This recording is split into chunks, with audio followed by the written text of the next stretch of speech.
Meu marido me abandonou grávida com 15 anos de idade. Ele saiu para comprar cigarros e nunca mais voltou. Eu tive que me...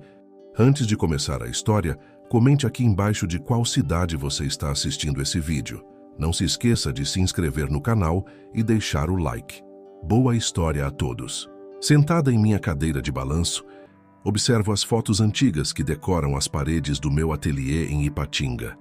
Cada imagem conta um pedaço da minha história. Uma jornada que começou há mais de 60 anos, quando eu ainda era Augusta Perdigão, uma menina sonhadora do interior de Minas Gerais. Hoje, aos 74 anos, sinto que chegou a hora de compartilhar minha história, não como um lamento, mas como um testemunho de que sempre é possível recomeçar. Nasci e cresci num pequeno sítio nas redondezas de Ipatinga, quando a cidade ainda estava começando a se desenvolver por causa da Usiminas.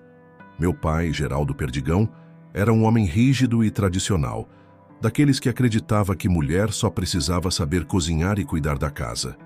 Minha mãe, Dolores, quieta e submissa, apenas concordava com tudo que ele dizia, mas seus olhos sempre me diziam algo diferente. Nossa vida era simples, mas não passávamos necessidade. O sítio produzia o suficiente para nos sustentar, e vez ou outra, papai vendia alguma coisa na cidade. Eu ajudava nos afazeres domésticos e sonhava em estudar, fascinada pelos livros que uma professora aposentada, Dona Efigênia, me emprestava às escondidas. Ela morava numa casinha próxima e sempre dizia que eu tinha potencial para ser mais do que apenas a filha do seu Perdigão. Foi em 1964, quando eu tinha 15 anos, que minha vida mudou completamente. Antônio Drummond chegou à nossa região, um homem bem vestido e carismático, que dizia ser representante comercial.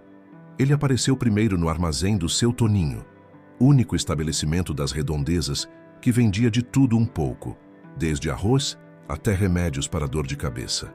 Logo se tornou presença constante no local, sempre com histórias impressionantes sobre suas viagens e negócios. Lembro como se fosse hoje do dia em que o vi pela primeira vez. Eu tinha ido comprar linha para minha mãe, que costumava remendar nossas roupas. Antônio estava lá contando suas histórias para os homens que se reuniam no armazém depois do trabalho. Quando me viu, abriu um sorriso que me deixou sem jeito. Tinha os dentes muito brancos e alinhados, algo raro para os padrões da nossa região na época. "A senhorita deve ser a filha do seu Perdigão", ele disse, levantando-se e fazendo uma mesura exagerada que me fez corar. Antônio Drummond, seu criado. Os outros homens riram, mas havia algo em seu jeito que me fascinou.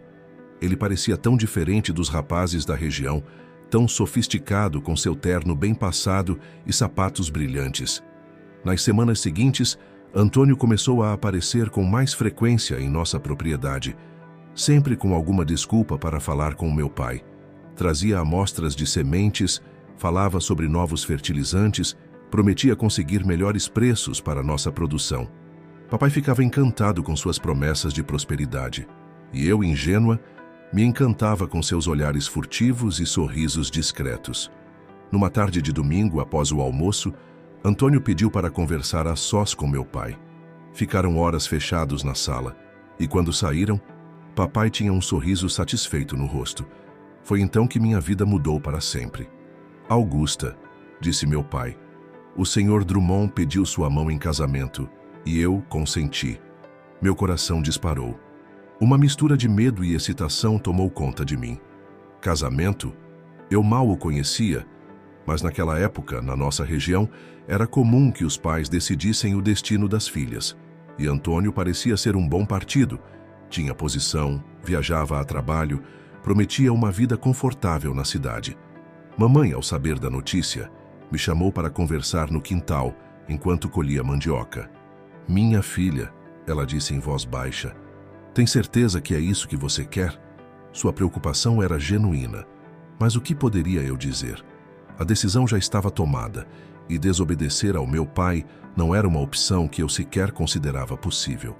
O casamento foi marcado para dali a um mês. Antônio disse que não podíamos demorar muito por causa de seus compromissos de trabalho.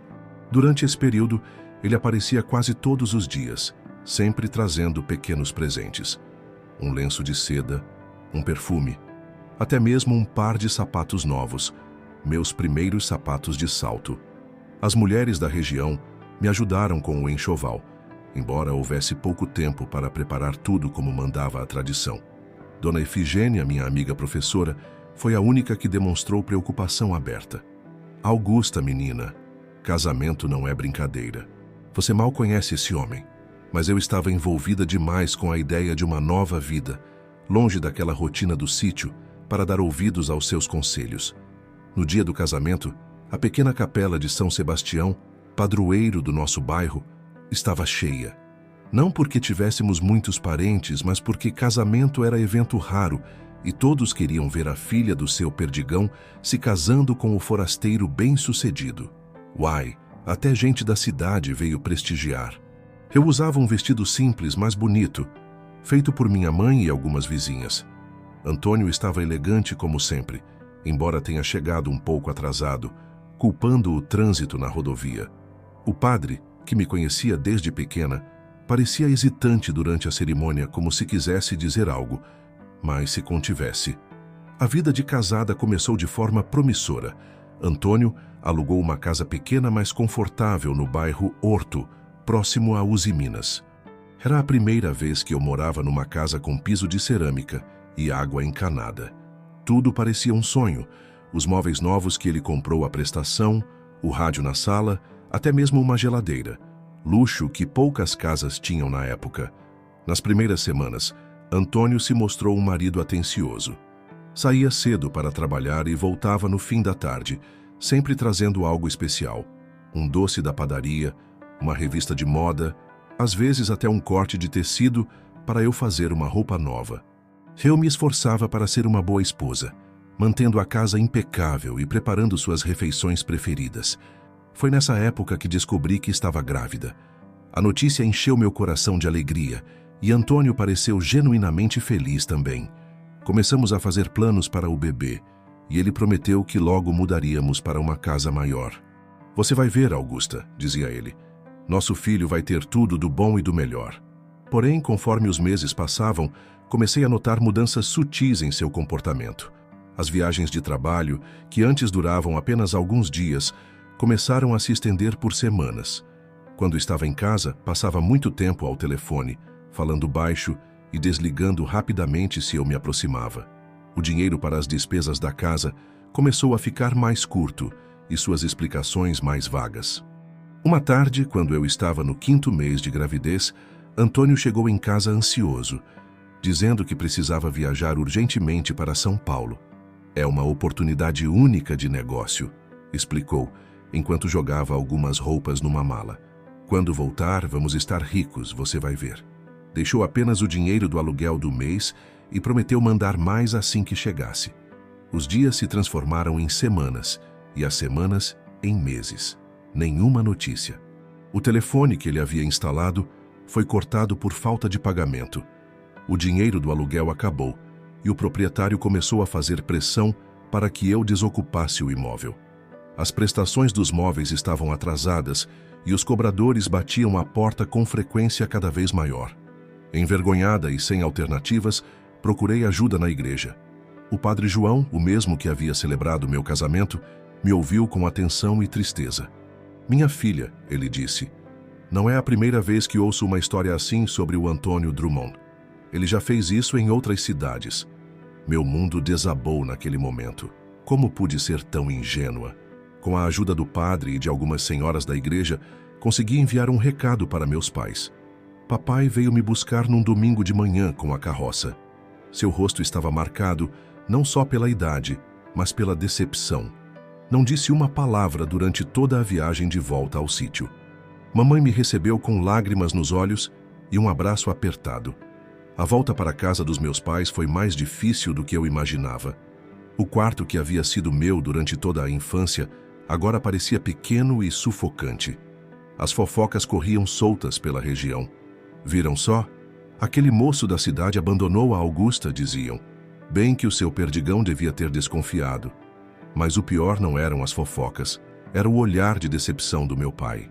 Ele, que sempre foi um homem respeitado na região, agora tinha que lidar com a vergonha de ter uma filha abandonada e grávida. Passou a beber mais que o costume. e raramente dirigia a palavra a mim. Mamãe, por outro lado, me dava força do jeito dela, sempre silenciosa, mas presente. Foi nessa época que conheci Dona Rita, uma parteira experiente que morava do outro lado do rio. Ela não só me ajudou a me preparar para o parto, mas também me ensinou os primeiros pontos de costura. "Menina", dizia ela, "suas mãos são abençoadas para a costura. É um dom que Deus te deu e ninguém pode tirar." Os meses finais da gravidez foram passando e eu ocupava meu tempo aprendendo a costurar. Comecei fazendo pequenos concertos para a vizinhança, ganhando alguns trocados que guardava religiosamente. Aos poucos, as pessoas foram esquecendo do escândalo, principalmente quando começaram a ver meu talento com a agulha e a linha. Helena nasceu numa noite quente de dezembro, com a ajuda de Dona Rita. Era uma menina linda e saudável, com os olhos grandes e escuros que lembravam os meus. Quando a coloquei nos braços, prometi a mim mesma que ela teria uma vida diferente da minha. Não deixaria que ninguém decidisse seu destino por ela. Papai, ao ver a neta pela primeira vez, chorou. Foi a única vez que o vi demonstrar qualquer emoção desde meu retorno. Aos poucos, o gelo entre nós foi derretendo. Helena tinha esse dom, conquistar o coração das pessoas. Até os vizinhos mais críticos se derretiam quando a viam sorrir. A vida seguia seu curso no sítio e Helena crescia forte e saudável. Eu continuava com meus trabalhos de costura, que aos poucos foram ganhando fama na região. As pessoas diziam que minhas mãos tinham um dom especial para transformar tecidos velhos em roupas que pareciam novas. O dinheiro não era muito, mas ajudava nas despesas e me dava certo orgulho. Foi numa dessas tardes de trabalho que conheci Joaquim Valadares, ou Kim, como todos o chamavam. Ele era caminhoneiro e sempre passava pela estrada que cortava nossa região, transportando minério e produtos para a Uzi Minas. Naquele dia, seu caminhão tinha apresentado problemas próximo ao nosso sítio e ele precisou de ajuda. Papai, que já estava mais brando comigo, ofereceu água e um lugar para descansar enquanto o motor esfriava. Queen era diferente dos homens que eu conhecia. Tinha um jeito manso de falar e um sorriso sincero que chegava aos olhos. Não era bonito como Antônio, mas tinha uma honestidade no olhar que me cativou desde o primeiro momento. Helena, na época com quase 2 anos, não era de estranhar ninguém, mas com Kim foi diferente. Correu para seu colo assim que o viu, arrancando risadas dele. "Que menininha mais linda", disse ele, brincando com ela. "É igualzinha à mãe." Corei com o elogio, mas não pude deixar de sorrir. Depois daquele dia, Queen começou a fazer paradas regulares em nosso sítio. Sempre trazia alguma novidade da cidade para Helena. Uma boneca de pano, um pacote de biscoitos, uma fita colorida para o cabelo. Também se interessava pelo meu trabalho de costura, dizendo que eu tinha talento para abrir meu próprio negócio um dia. Com o tempo, sua presença se tornou cada vez mais frequente. Descobri que ele era viúvo. Sua esposa tinha partido jovem, deixando-o sem filhos. Morava num bairro simples de Ipatinga, mas passava a maior parte do tempo na estrada. "É uma vida solitária", confessou ele uma vez, mas honesta. Papai, que inicialmente se mantinha desconfiado, começou a ver com bons olhos a proximidade entre nós. "O Kim é homem trabalhador", dizia ele para minha mãe, achando que eu não estava ouvindo. Seria bom para a Augusta e a menina. E realmente Kim demonstrava ser tudo o que Antônio não foi. Sincero, trabalhador e principalmente presente. Numa tarde de domingo, depois do almoço em família, ele já era presença constante em nossa mesa. Kim pediu para conversar a sós comigo.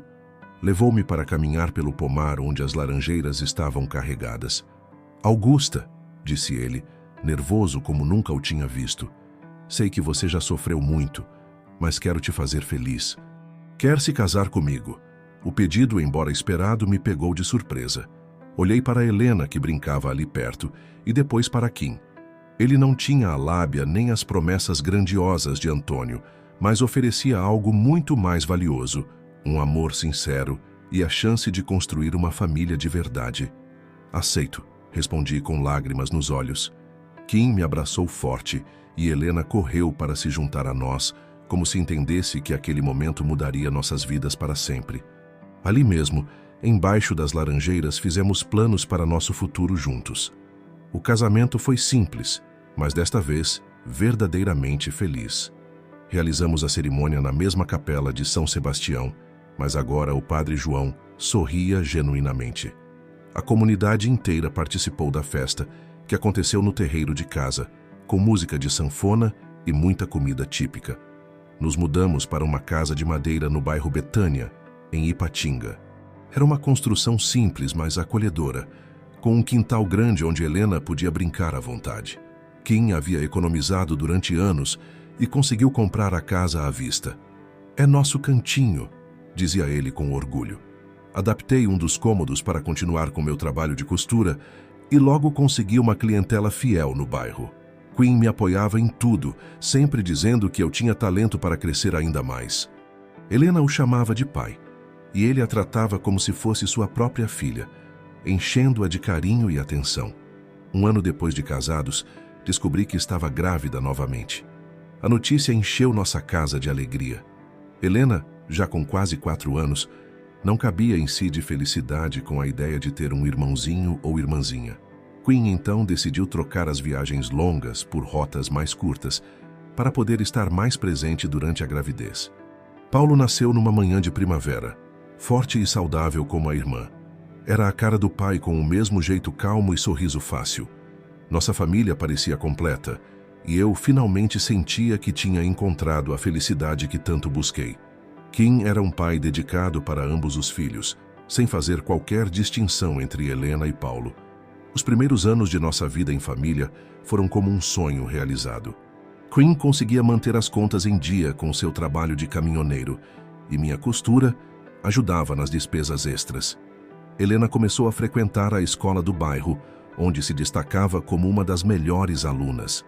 Paulo crescia forte e esperto, sempre correndo pelo quintal com as galinhas que criávamos.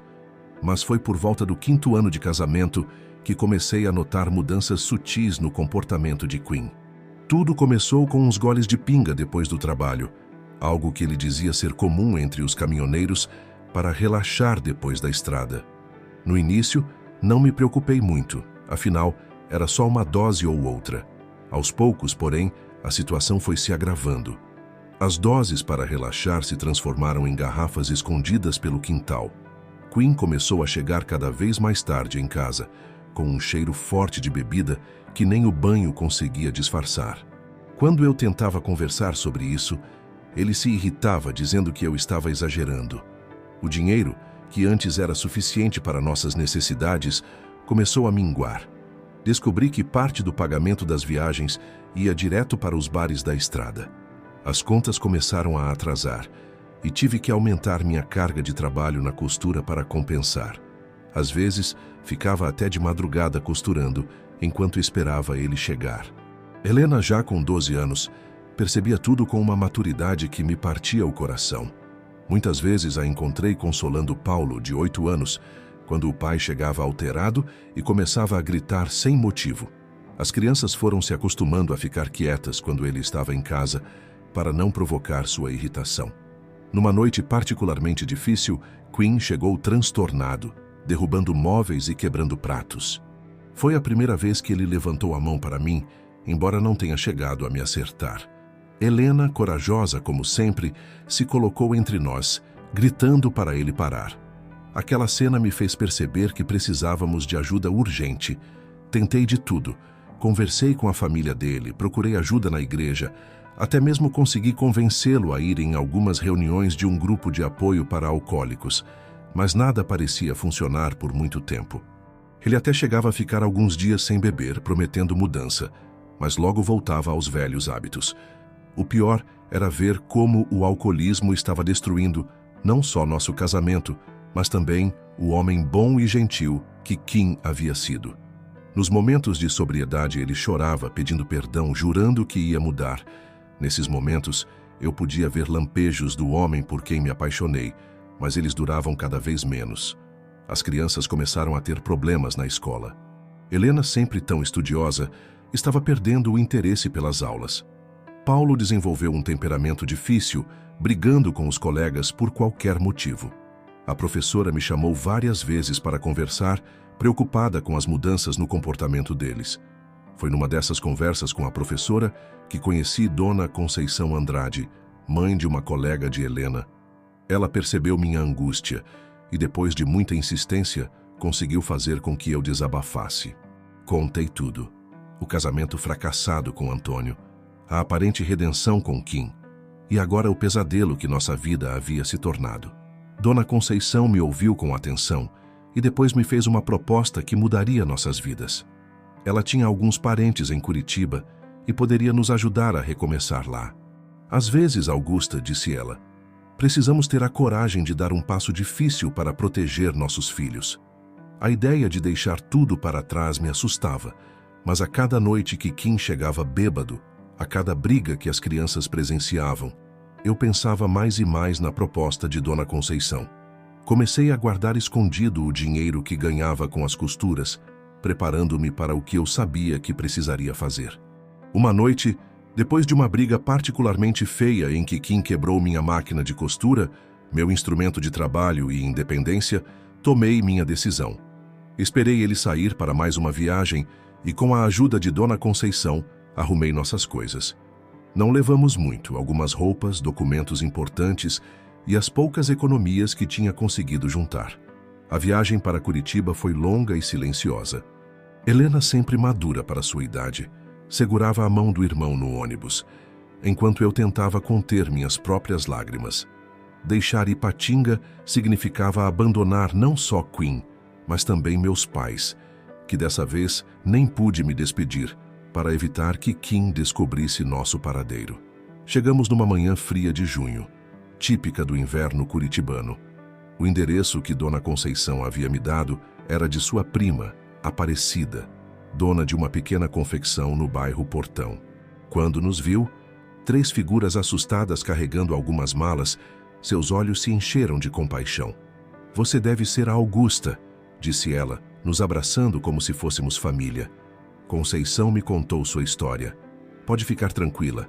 Aqui vocês estarão seguros. Aparecida nos levou para os fundos da confecção, onde havia uma garagem adaptada com um quarto e um banheiro. Era simples, mas limpo e acolhedor. Não é muito, disse ela, mas pode servir até vocês se estabelecerem. E tem trabalho para você aqui na confecção, se quiser. Conceição me disse que você tem mãos de fada para a costura. Aceitei a oferta imediatamente, grata pela oportunidade de trabalhar e sustentar meus filhos.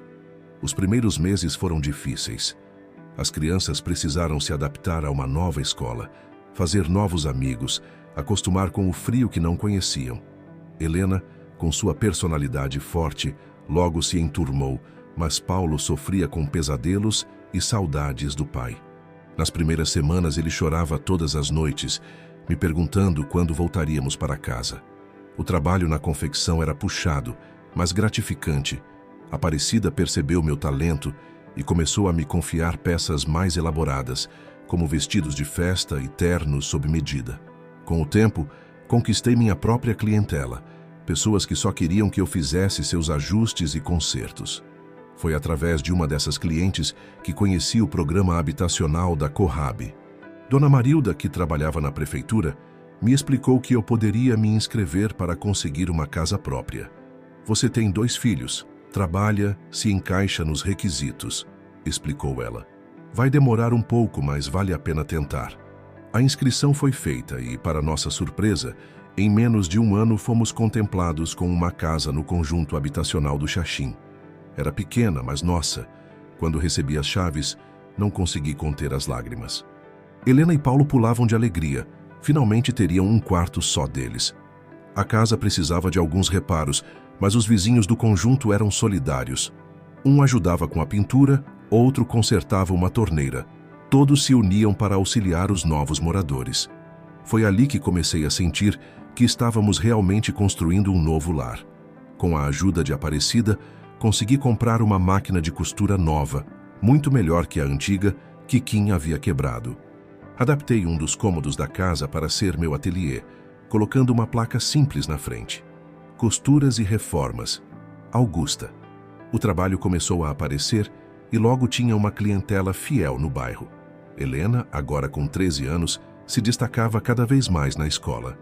Os professores diziam que ela tinha potencial para fazer faculdade, algo que nem eu ousava sonhar na sua idade.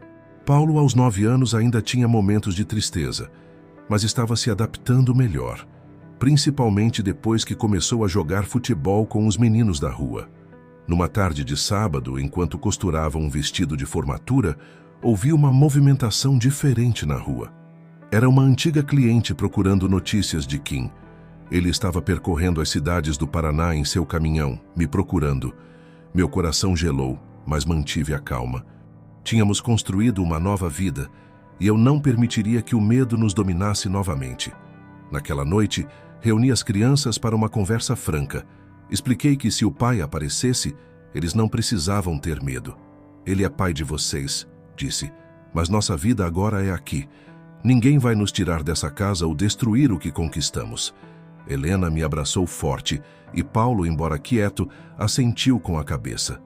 Os anos foram passando e nosso pequeno negócio de costura prosperava. Meu ateliê já não dava conta de todas as encomendas e precisei contratar uma ajudante, Rosângela, que também morava no conjunto. As clientes vinham de vários bairros de Curitiba, atraídas pela qualidade do meu trabalho e pelo preço justo que cobrava. Helena terminava o ginásio com notas exemplares e sonhava em fazer o curso normal para se tornar professora. Paulo, embora menos interessado nos estudos, demonstrava um talento natural para a mecânica, sempre consertando bicicletas e pequenos aparelhos dos vizinhos. Ver meus filhos desenvolvendo seus próprios sonhos e talentos era minha maior alegria. Mas a vida tem seus próprios planos. E numa manhã de domingo, recebemos uma ligação inesperada. Era da Santa Casa de Ipatinga. Kim estava internado em estado grave, com cirrose hepática. O médico havia conseguido nosso número através de conhecidos e achava importante que os filhos soubessem da situação do pai. A notícia caiu como uma bomba em nossa casa. Helena, com 15 anos, reagiu com uma mistura de raiva e preocupação. Paulo, aos 11, chorou abraçado ao travesseiro. Por mais que tivéssemos seguido com nossas vidas, Kim ainda era uma ferida aberta, especialmente para Paulo. Depois de muita reflexão e conversas com os filhos, decidimos que eles deveriam ver o pai. Helena insistiu em ir sozinha com o irmão, demonstrando uma maturidade que me impressionava. "Mãe", disse ela, "você já sofreu demais por causa dele. Deixa que eu cuido do Paulo." Organizei a viagem dos meninos com a ajuda de minha comadre Zuleika, que tinha parentes em Ipatinga e poderia hospedá-los. O reencontro com Kim foi difícil. Ele estava irreconhecível, amarelo e magro na cama do hospital. Quando viu os filhos, chorou como uma criança, pedindo perdão entre soluços. Helena manteve-se forte, mas Paulo não conseguiu conter as lágrimas ao ver o estado do pai. Kim tentou explicar que havia procurado por nós em várias cidades, que tinha tentado parar de beber várias vezes, mas sempre recaía. O alcoolismo havia destruído não só sua saúde, mas também sua capacidade de trabalhar. O caminhão tinha sido vendido para pagar dívidas. A visita durou apenas 3 dias, mas foi suficiente para mudar algo em Paulo. Ao voltar para casa, ele estava diferente, mais quieto e pensativo. Uma noite o encontrei sentado na varanda, olhando para o céu estrelado. "Mãe", disse ele, "eu não quero acabar que nem o pai." Seu tom de voz me assustou. Havia algo de confissão naquelas palavras. Foi então que Paulo revelou algo que eu não sabia. Ele havia começado a beber escondido com alguns amigos da escola. Nada sério ainda, dizia ele, mas o medo de seguir o mesmo caminho do pai o atormentava. Aquela conversa foi um despertar para mim. Às vezes, repetimos padrões sem nem perceber. Imediatamente procurei ajuda. Através da Associação de Moradores, descobri um grupo de apoio para familiares de alcoólicos. Comecei a frequentar as reuniões com Paulo, onde conhecemos outras famílias que enfrentavam problemas semelhantes. Ali, meu filho encontrou o apoio e a compreensão que precisava para não seguir o caminho do pai. Helena, sempre prática, sugeriu que Paulo fizesse um curso de mecânica para canalizar sua energia em algo produtivo. Com o dinheiro que eu havia economizado para sua própria educação, ela insistiu que o irmão deveria ser a prioridade naquele momento. "Meu sonho de ser professora pode esperar", disse ela. "A saúde do Paulo é mais importante." O curso de mecânica Foi um divisor de águas na vida de Paulo.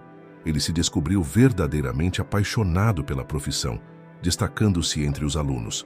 Seu professor, seu Gumersindo, logo percebeu seu talento e o convidou para estagiar em sua oficina aos sábados. Era como se Paulo tivesse finalmente encontrado seu lugar no mundo. Enquanto isso, meu ateliê continuava crescendo. Agora, além de Rosângela, tinha mais 2 ajudantes. E começamos a pegar encomendas maiores, como uniformes para empresas e figurinos para grupos de teatro amador. O trabalho era tanto que precisei comprar mais 2 máquinas de costura, transformando a garagem em uma pequena confecção. O trabalho duro começava a dar seus frutos. Com a expansão do ateliê, consegui juntar dinheiro suficiente para realizar o sonho de Helena, pagar seus estudos para se tornar professora. Ela frequentava o curso normal durante o dia e à noite dava aulas particulares para complementar a renda. Seu esforço e dedicação me enchiam de orgulho. Paulo, por sua vez, se destacava cada vez mais na oficina do seu Gumersindo. Aos 16 anos, já era considerado um dos melhores mecânicos aprendizes da região. Os clientes faziam questão de que ele cuidasse de seus carros, confiando em sua habilidade natural com motores e peças. O medo de seguir o caminho do pai havia se transformado em força para construir seu próprio caminho. Foi nessa época que recebemos mais uma notícia de Ipatinga. Kim havia iniciado um tratamento sério contra o alcoolismo. Segundo os médicos, era sua última chance de recuperação. Paulo quis visitá-lo novamente, e dessa vez fui junto. Encontramos um homem diferente daquele que vimos no hospital, ainda debilitado, mas com um brilho de esperança nos olhos. Durante nossa visita, Kim me pediu perdão mais uma vez, agora sóbrio e consciente. Augusta, disse ele, você foi a melhor coisa que aconteceu na minha vida, e eu joguei tudo fora por causa da bebida. Mas ver o Paulo se recuperando antes de seguir meu caminho me deu forças para tentar também. A viagem serviu para fechar antigas feridas. Paulo passou horas conversando com o pai sobre mecânica, sua paixão por motores, seus planos para o futuro. Helena, embora não tenha ido desta vez, mandou uma carta carinhosa, dizendo que o perdoava e desejava sua recuperação. Ver pai e filho reconectados, agora de uma forma saudável, trouxe paz ao meu coração. De volta a Curitiba, a vida seguia seu curso. Meu ateliê agora era conhecido em vários bairros e as encomendas não paravam de chegar. Contratei mais 2 costureiras e comprei máquinas industriais para dar conta da demanda. O antigo sonho de ter meu próprio negócio estava se realizando, maior do que eu jamais imaginei. Helena se formou professora com honras e logo conseguiu uma vaga numa escola estadual. Sua dedicação aos alunos era admirável. Ela tinha um dom especial para lidar com crianças difíceis, talvez por sua própria história de superação. Nas horas vagas, ainda ajudava na administração do ateliê, organizando as contas e atendendo clientes. Paulo, incentivado pelo seu Gumersindo, decidiu fazer um curso técnico em mecânica automotiva. Era um investimento alto, mas com as economias do ateliê e sua própria renda da oficina, conseguimos pagar. Ele estudava de manhã e trabalhava à tarde, sempre com aquela determinação silenciosa que o caracterizava. Foi através do curso técnico que Paulo conheceu Roberto, filho do dono de uma rede de autopeças. Os 2 jovens logo se tornaram amigos inseparáveis, compartilhando a mesma paixão por carros e mecânica. Roberto via em Paulo algo que nem ele mesmo enxergava, um talento nato para os negócios, além da habilidade com as máquinas. Numa noite de domingo, durante nosso tradicional café com bolo na varanda, Paulo nos surpreendeu com uma notícia. Roberto havia proposto uma sociedade. Eles planejavam abrir uma oficina mecânica moderna, com equipamentos de última geração. Roberto entraria com o capital inicial, e Paulo com seu conhecimento e trabalho. A proposta era tentadora, mas arriscada. Paulo tinha apenas 18 anos, e apesar de sua experiência, abrir um negócio próprio era um passo enorme. Helena, sempre sensata, ajudou a analisar o contrato e as possibilidades. Percebi naquele momento como meus filhos haviam crescido. Não eram mais as crianças assustadas que fugiram comigo de Ipatinga. Depois de muita conversa e planejamento, Paulo aceitou a sociedade. Seu Gumercindo, longe de se chatear com a saída de seu aprendiz, foi o primeiro a apoiar a decisão. "Você tem o dom, menino", disse ele. "Seria egoísmo meu querer te segurar aqui." Como presente de despedida, deu a Paulo sua antiga caixa de ferramentas, um tesouro que guardava há mais de 30 anos. A oficina de Paulo e Roberto, batizada de Autotec, abriu suas portas num galpão reformado no bairro SIC. O começo foi desafiador, muito trabalho e pouco retorno financeiro. Mas a dedicação de Paulo e o tino comercial de Roberto logo começaram a dar resultado. Em menos de um ano, já tinham uma carteira de clientes fiéis e precisaram contratar mais mecânicos. Helena, enquanto isso, conquistava seu espaço no magistério. Sua maneira única de ensinar chamou a atenção da direção e logo foi convidada para ser coordenadora pedagógica. Nas reuniões de pais, era comum ouvir elogios sobre como ela conseguia fazer até os alunos mais desinteressados se empenharem nos estudos. Foi numa dessas reuniões que Helena conheceu Marcos, pai de um de seus alunos. Viúvo há 2 anos, ele criava sozinho o filho Pedro, um menino inteligente, mas rebelde desde a perda da mãe. A dedicação de Helena em ajudar Pedro acabou aproximando os dois, e um romance discreto começou a florescer. Quando Helena me contou sobre Marcos, percebi em seus olhos aquele brilho especial que toda mãe reconhece. Ela, que sempre colocou a família e a profissão em primeiro lugar, finalmente se permitia viver uma história de amor. Marcos era um homem íntegro, engenheiro civil, e tratava Helena com o respeito e carinho que ela merecia. O namoro progrediu naturalmente, e logo Pedro se tornou presença constante em nossa casa.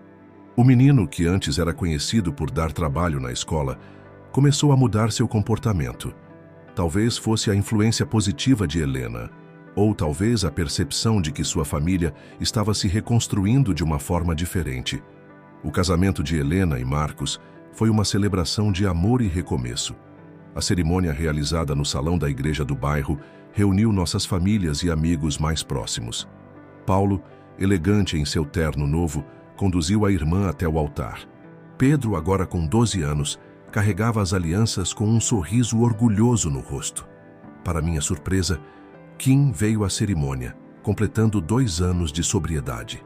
Estava diferente, mais magro, mas com uma serenidade no olhar que nunca teve durante nosso casamento. Helena o abraçou emocionada, e Paulo passou boa parte da festa conversando com o pai sobre os avanços da oficina. Ver minha filha construindo sua própria família me fez refletir sobre minha jornada. Quantos medos e incertezas enfrentei para chegar até ali. Quantas noites passei em claro, costurando e rezando para dar um futuro melhor para meus filhos. Cada ponto dado, cada peça costurada tinha valido a pena. A Autotec crescia a passos largos. Paulo e Roberto, percebendo uma demanda no mercado, começaram a se especializar em carros importados. O investimento em equipamentos modernos e treinamento especializado logo se pagou. A oficina se tornou referência na cidade, atendendo uma clientela cada vez mais exigente. Com o sucesso do negócio, Paulo pode realizar outro sonho: comprar sua primeira casa própria. Escolheu um sobrado no mesmo bairro que eu, fazendo questão de manter a proximidade com a família. Nas noites de domingo, nossa tradição do café com bolo agora acontecia alternadamente entre as 2 casas. Meu ateliê também continuava prosperando. Com a ajuda de Helena na administração, consegui organizar melhor as finanças e expandir ainda mais o negócio. Agora, além das costuras e reformas, produzíamos também uniformes escolares e roupas sob medida para ocasiões especiais.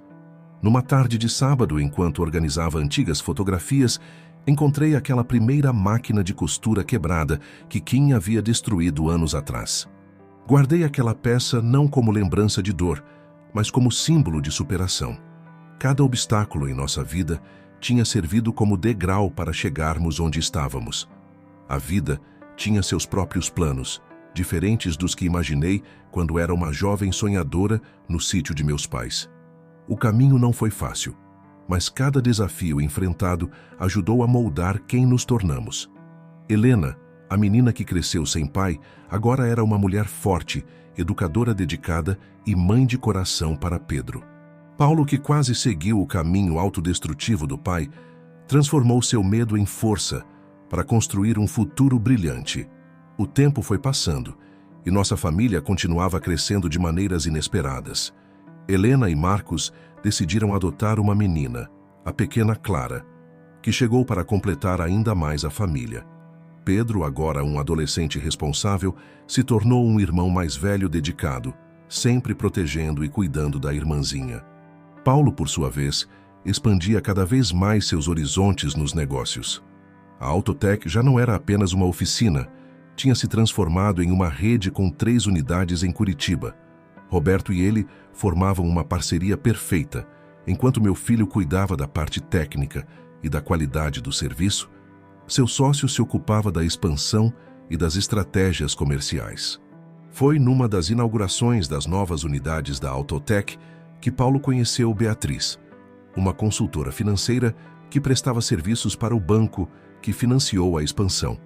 O encontro dos dois foi como um daqueles romances de novela. Ela veio fazer uma reunião de negócios e acabou conquistando o coração do meu filho. Beatriz era uma mulher independente e determinada, muito parecida com Paulo em diversos aspectos. Ambos eram apaixonados por seus trabalhos e tinham aquela mesma força interior que só quem enfrentou desafios na vida possui. O namoro evoluiu naturalmente e logo eles estavam planejando o casamento. Nessa época, recebi uma notícia que mexeu com o meu coração. Minha mãe estava precisando de cuidados especiais em Ipatinga. A idade estava pesando e ela já não conseguia fazer suas atividades sozinha. Meu pai, também idoso, não dava conta de cuidar dela. Helena e Paulo imediatamente se ofereceram para trazê-los para Curitiba. A mudança dos meus pais foi um momento de redenção. Papai, já um senhor de cabelos brancos, finalmente me pediu perdão por ter me forçado a casar com Antônio tantos anos atrás. Filha, disse ele com lágrimas nos olhos, eu pensei que estava fazendo o melhor para você, mas só te causei sofrimento. O abraço que demos naquele momento curou feridas antigas que eu nem sabia que ainda existiam. Adaptamos a casa para receber meus pais. Paulo contratou uma cuidadora para ajudar durante o dia e nos revezávamos para fazer companhia nas noites e fins de semana. Era bonito ver como minha mãe, mesmo com as limitações da idade, se encantava com seus bisnetos. Clara, especialmente, tinha um carinho especial pela bisavó, sempre pedindo para ouvir histórias do tempo do sítio. O casamento de Paulo e Beatriz foi uma celebração memorável. Diferente do primeiro casamento de Helena, que foi mais íntimo, este foi uma grande festa. Afinal, a Autotech tinha se tornado uma empresa respeitada e muitos clientes e amigos queriam participar da celebração. Ver meu filho no altar, elegante e feliz, fez meu coração transbordar de alegria. Kim, agora com 5 anos de sobriedade, compareceu à festa acompanhado de sua nova companheira, uma senhora que conheceu no grupo de apoio a alcoólicos. Era reconfortante vê-lo em paz consigo mesmo, finalmente livre do vício que destruiu nossa família. Ele e Paulo desenvolveram uma relação de amizade e respeito mútuo, diferentes da mágoa que existia no passado. Meu ateliê continuava ativo, embora eu já não trabalhasse tanto quanto antes. Mantinha apenas algumas clientes antigas, aquelas que se tornaram amigas ao longo dos anos. Helena brincava dizendo que eu deveria me aposentar, mas a verdade é que a costura nunca foi apenas trabalho para mim. Era uma forma de arte, de expressão, de cura. Numa tarde, enquanto ajudava Clara com uma fantasia para a festa junina da escola, percebi como a vida tinha dado voltas curiosas. Ali estava eu, ensinando minha neta de coração os mesmos pontos de costura que aprendi com Dona Rita tantos anos atrás. A menina tinha o mesmo olhar curioso que eu tinha na sua idade, a mesma vontade de aprender e criar. As reuniões de família aos domingos agora eram verdadeiras celebrações. A mesa da sala precisou ser estendida para acomodar todos, Helena, Marcos e os filhos, Paulo e Beatriz, que logo anunciaram que estavam esperando seu primeiro filho, meus pais, e até mesmo Kim e sua companheira ocasionalmente se juntavam a nós. O aroma do café e do bolo de fubá que eu ainda fazia questão de preparar enchia a casa de memórias e afeto.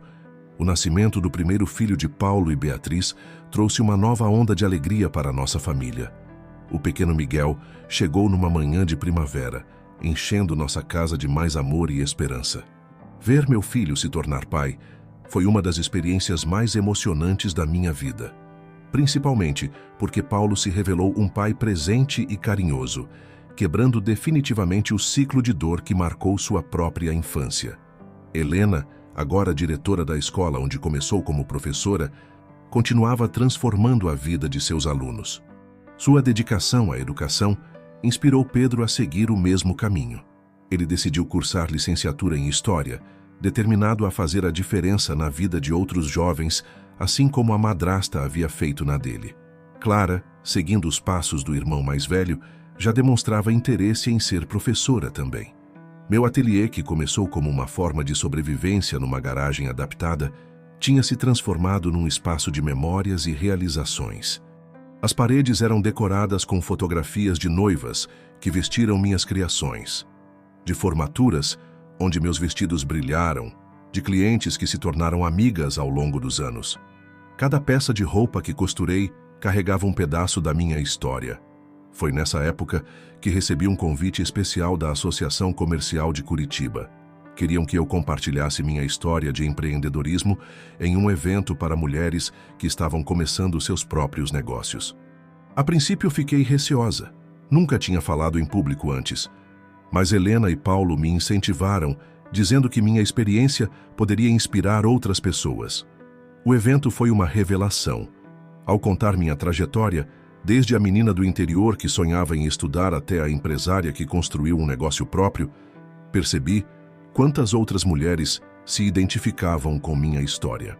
Falei sobre superação, sobre a importância de acreditar em si mesma, sobre como cada dificuldade pode se transformar em aprendizado.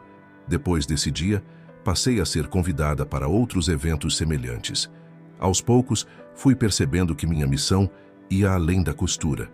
Eu podia ajudar outras mulheres a encontrarem sua própria força, assim como Dona Conceição havia me ajudado tantos anos atrás.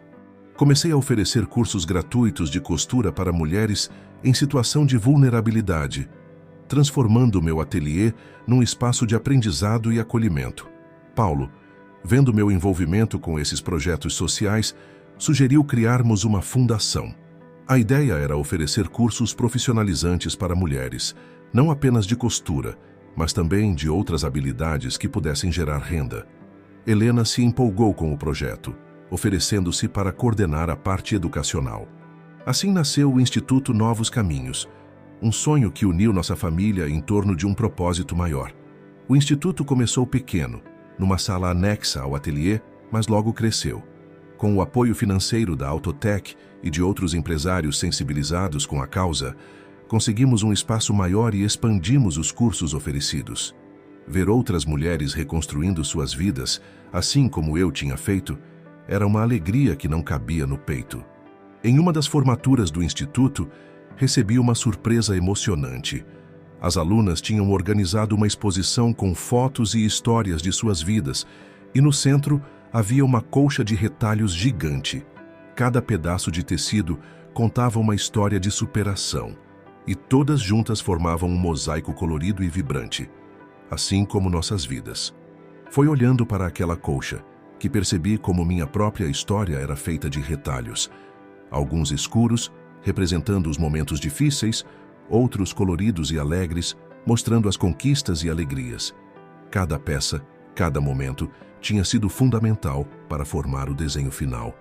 Nada tinha sido por acaso. Hoje, sentada em minha cadeira de balanço no ateliê, observo as novas alunas aprendendo os primeiros pontos. Minhas mãos, já não tão firmes quanto antes, ainda conseguem guiar as mais jovens pelos caminhos da costura. Helena brinca dizendo que preciso descansar. Mas como descansar quando há tanto ainda para ensinar, tanto amor para compartilhar? Miguel, meu neto, já com 2 anos, corre pelo ateliê derrubando carretéis de linha e fazendo a maior bagunça. Clara, agora uma adolescente, ajuda nas aulas do instituto sempre que pode. Pedro está noivo e planeja seu próprio casamento. A vida continua seu ciclo, renovando-se a cada dia. O tempo passa de maneira curiosa quando envelhecemos. Parece que foi ontem que eu era aquela menina sonhadora do interior de Ipatinga, e agora, aqui estou, aos 74 anos, cercada por uma família que cresceu mais do que eu jamais poderia imaginar. O Instituto Novos Caminhos se tornou uma referência em Curitiba, ajudando centenas de mulheres a reconstruírem suas vidas através do trabalho e da educação. Helena, minha guerreira, agora é avó também. Pedro e sua esposa Ana tiveram uma menina que carinhosamente chamaram de Augusta em minha homenagem. Ver meu nome continuando através dessa pequena me enche de uma emoção difícil de explicar. Clara, formada em pedagogia como a mãe, assumiu a coordenação de projetos do Instituto, trazendo ideias novas e mantendo vivo o espírito de acolhimento que sempre nos guiou. Paulo e Beatriz expandiram a Autotech para outras cidades do Paraná. Miguel, já com 5 anos, é a alegria dos meus dias com sua curiosidade infinita e perguntas que me fazem rir. Ele adora sentar ao meu lado enquanto costuro, fascinado com o movimento da agulha e o barulho da máquina. Vó, ele me pergunta sempre, como você aprendeu a fazer mágica com os tecidos? Meus pais partiram para o descanso eterno há alguns anos, tranquilos e em paz, cercados pelo amor da família que construímos. Papai, em seus últimos dias, costumava dizer que seu maior orgulho era ver como eu tinha criado meus filhos e construído uma vida digna, apesar de todos os obstáculos. Mamãe, mesmo quando já não reconhecia mais ninguém, sorria ao ouvir o barulho da máquina de costura. Kim conseguiu se manter sóbrio até seus últimos dias, deixando um legado diferente do que imaginávamos no passado. Antes de partir, ele se dedicou a ajudar outros homens a vencerem o alcoolismo, transformando sua própria história de superação em esperança para outras famílias. Paulo guardou com carinho a última conversa que teve com o pai, onde Kim expressou seu orgulho pelo homem que o filho se tornou. O ateliê, meu cantinho sagrado, continua ativo, embora de uma forma diferente. Agora é um espaço de memória e aprendizado, onde as alunas do Instituto vêm aprender não apenas técnicas de costura, mas também lições de vida. As paredes, além das antigas fotografias, estão decoradas com trabalhos das mulheres que passaram por aqui, cada peça contando uma história de recomeço. Numa tarde especial, recebemos uma visita inesperada. Dona Conceição, já bem velhinha, veio de Ipatinga especialmente para conhecer o Instituto. Ao ver tudo que construímos, ela chorou de emoção. Augusta, disse ela segurando minhas mãos, você transformou sua dor em bênção para outras pessoas. Aquele encontro foi como fechar um ciclo. A mulher que um dia me estendeu a mão, agora via o resultado daquele gesto de bondade multiplicado centenas de vezes. As reuniões de família continuam sendo aos domingos, agora ainda mais barulhentas e alegres. O aroma do café com bolo de fubá ainda perfuma a casa, misturando-se com as risadas das crianças e as conversas dos adultos. Helena brinca dizendo que precisamos alugar um salão de festas para acomodar todo mundo, mas eu gosto de ver a casa cheia, transbordando de amor e vida. Às vezes, quando todos vão embora e o silêncio volta a reinar, me pego relembrando cada momento dessa jornada. As noites em claro costurando para sustentar meus filhos, o medo ao fugir de uma situação difícil, a coragem de recomeçar em uma cidade desconhecida, cada ponto dado, cada lágrima derramada, cada sorriso conquistado, teceu essa colcha de retalhos que é minha vida. Uma das maiores alegrias que tenho é ver como meus filhos criaram seus próprios caminhos sem repetir os erros do passado. Helena se tornou a educadora que sempre sonhou ser, transformando a vida de seus alunos com o mesmo amor e dedicação que recebia de Dona Efigênia em nossa infância. Paulo não apenas venceu o medo de seguir o caminho do pai, mas se tornou um exemplo de superação para outros jovens. Nesta manhã, enquanto arrumo minha máquina de costura para mais um dia de aulas no Instituto, reflito sobre o verdadeiro significado de sucesso. Não é sobre dinheiro ou reconhecimento, embora tenhamos conquistado isso também. É sobre o legado que construímos, as vidas que tocamos, os sorrisos que ajudamos a restaurar. Helena e Paulo insistem para que eu me aposente, dizendo que já trabalhei demais na vida. Mas como explicar que isso não é trabalho para mim? Cada mulher que chega ao instituto com os olhos baixos e sai de cabeça erguida, cada história de superação que ouço, cada abraço de gratidão que recebo, é como um novo pedaço de tecido se juntando à grande colcha de retalhos da minha vida. O Instituto agora oferece muito mais que cursos de costura. Temos aulas de informática, empreendedorismo, artesanato e até mesmo um cursinho preparatório para o vestibular. Clara, com sua energia jovem, implementou um programa de mentoria onde as antigas alunas orientam as novatas, criando uma rede de apoio que se estende muito além das paredes do Instituto. Recentemente, fomos procurados por uma equipe de documentaristas interessados em contar nossa história. A princípio, fiquei constrangida. Nunca gostei de holofotes. Mas Helena me convenceu de que nosso exemplo poderia inspirar outras pessoas a não desistirem de seus sonhos. Não importa quão difícil pareça o caminho. Durante as filmagens, muitas mulheres que passaram pelo Instituto vieram dar seus depoimentos. Cada história contada era um reflexo da minha própria jornada. Mulheres que enfrentaram desafios, que precisaram recomeçar, que encontraram força onde achavam que não existia mais esperança. Suas palavras me fizeram perceber que nossa história não era única. Era o eco de tantas outras histórias de superação. Uma das cenas mais emocionantes foi quando Miguel, durante uma das gravações, pegou retalhos coloridos e começou a organizá-los no chão do ateliê, tentando criar um desenho. "Olha, vó", disse ele com seus olhos brilhantes, "estou fazendo uma colcha igual você."